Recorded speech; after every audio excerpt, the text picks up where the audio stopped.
Bonjour à tous et bienvenue sur CNews Info. C'est un tournant qui était attendu depuis plus d'un an à Madagascar, l'heure de vérité a sonné pour la lutte contre la corruption. Hier, au palais de Maazoarivo, le Premier ministre Erinsalama Rajaonarivalo a officiellement lancé la phase concrète de la stratégie nationale 2025 à 2030. Le message est clair, presque un ultimatum, assez de discours, place aux actes. Alors que le pays souffre d'un sentiment d'impunité persistant, le gouvernement promet de s'attaquer de front aux privilèges juridiques et à l'immunité des hauts responsables.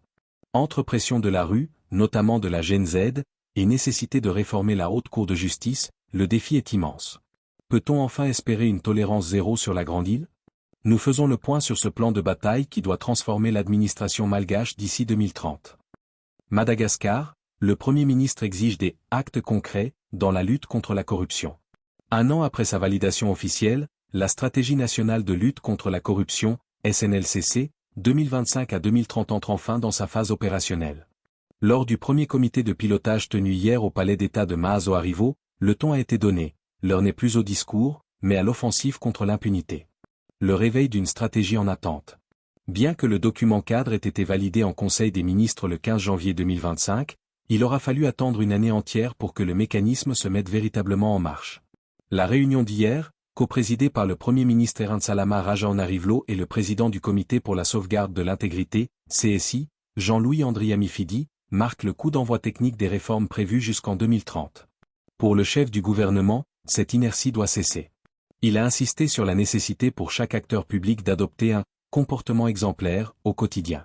Un message soutenu par la ministre d'État chargée de la refondation, Maître Anitra Razafimanansoa, qui assure que cette volonté politique s'appuie désormais sur un chronogramme rigoureux et des outils de suivi précis. La fin de l'impunité, le nerf de la guerre. Le constat dressé lors des consultations nationales est sans appel, la population n'a plus confiance.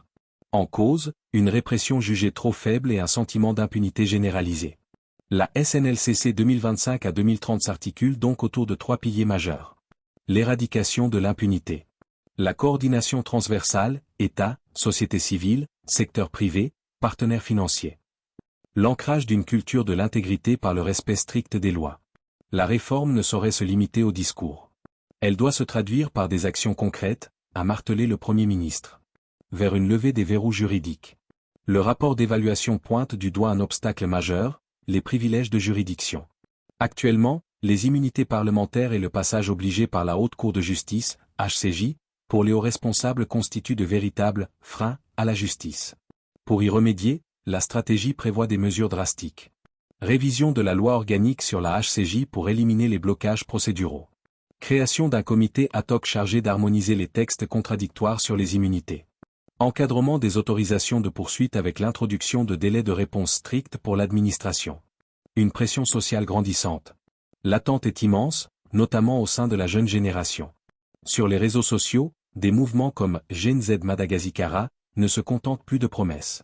Ils réclament une justice impartiale et vont jusqu'à citer des noms de personnalités devant être traduites devant les tribunaux.